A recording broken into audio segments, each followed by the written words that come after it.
Hey guys, it's Sarah. So I am finally back with another video. I know it's been a while. If you don't know, I do a lot of special effects makeup.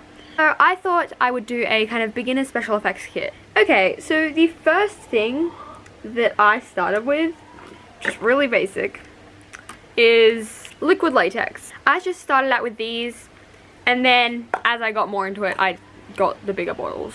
So the next thing that is good to have as a beginner is skull wax. There's multiple different kinds. I just have 6 just, which is quite a lot, but that's because I've been through a bunch of trials and errors with them, and I finally found my kind of favorites.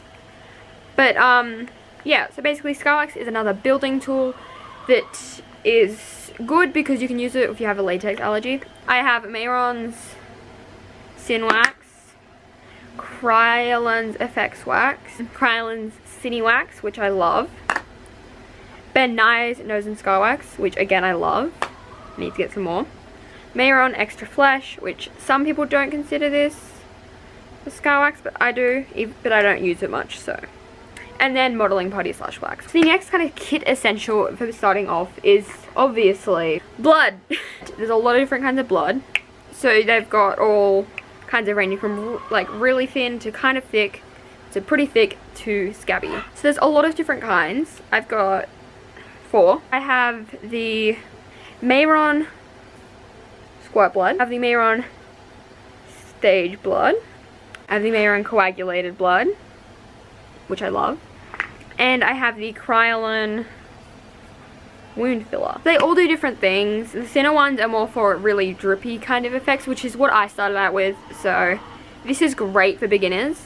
But then as you get more and more into effects, I would kind of recommend getting a thicker blood, like the coagulated blood or the wound filler. The thing that you want as a beginner is a bruise wheel. So I've got 2 of these. They're both the Mayron Pro Coloring in Bruise. These are great. These are like the main coloring that I use a lot because they're just easy. The thing to have is some paint. So a lot of people use, when they get better, is water activated paints and alcohol activated paints. But when you're just starting, cream paints work fine. So this is the one I have. It's just a Mayron mask cover / cream blend set. The next thing that I have in a beginner's kit is gelatin. So you can buy it pre-made like this, or you can make your own using glycerin, gelatin, and water. I'll put a link down below to how to make that yourself, but I've made it myself and bought it, and they both work perfectly fine. I don't have a preference, although I'm pretty sure making it yourself is slightly cheaper. Next thing to have in a kit is some spirit gum. This is just the Mayron spirit gum. Basically it's glue for special effects, and I use it when I do skull wax things because it makes it hold a lot better. These are all mine. So I have a brush cleaner to get blood and stuff out, spirit gum remover to remove that spirit gum, and some makeup remover lotion by Mayron. This is the one that I thin things down with, but it's great for getting cream products off your face because they can be really difficult to get off. Yeah. So another great thing to have is some sort of setting spray. I've just got the barrier spray by Mayron. And another thing that would be great to have is a setting powder. So I've just got this one by Mayron. Okay, the next thing you probably should have is petroleum jelly or Vaseline.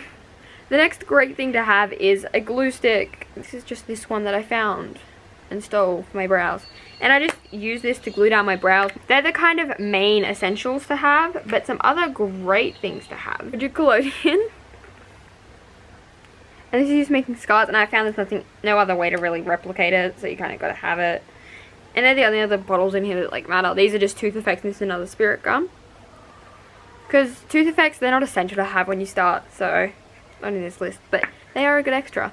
So the things that you will need to kind of apply all of those products are some measuring cups. These are just like little ones that you can get online.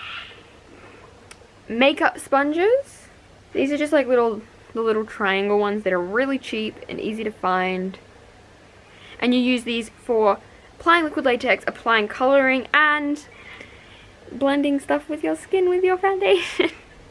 cotton balls, an essential. I can't remember to get the whole bag out. But these are just cheap ones that I found at Target for $2 for 200 of them. Q-tips, because they're just helpful sometimes to either get in behind like prosthetics and remove them. Brushes. As you can see, I've got 2 completely different sizes, honestly. So some brushes are helpful, obviously. Something great to have is a mixing palette. So this can be either be like a proper palette like this one, or you can even just use parchment paper. A spatula. So these are great for scooping stuff out and for just applying stuff and blending prosthetics and stuff. But also an alternative to that, if you're still on a budget, is just getting one of these wooden cuticle pusher things. This is what I used to use, and they're just used for scooping stuff out, so it's honestly not that big of a deal. If you're using this one's better for blending, but whatever. These work as well if you can't find or can't afford one of these. Hey guys, it's Editing Sarah here. So I just forgot a couple of items on my list. I'm just going to show them to you now. So the first one is just some isopropyl alcohol. And this is just used to sanitize any metal items like spatulas and mixing palettes. Anything you're going to reuse really. And the second item is a stippling sponge, and this is just used to add texture. So that is it for this video. I hope this helped you guys out and I hope you enjoyed. If you did, please give it a big thumbs up. Then I know you like this content. Make sure to subscribe down there and click that notification bell so you get notified every time I upload. And yeah, I guess I will see you guys next time.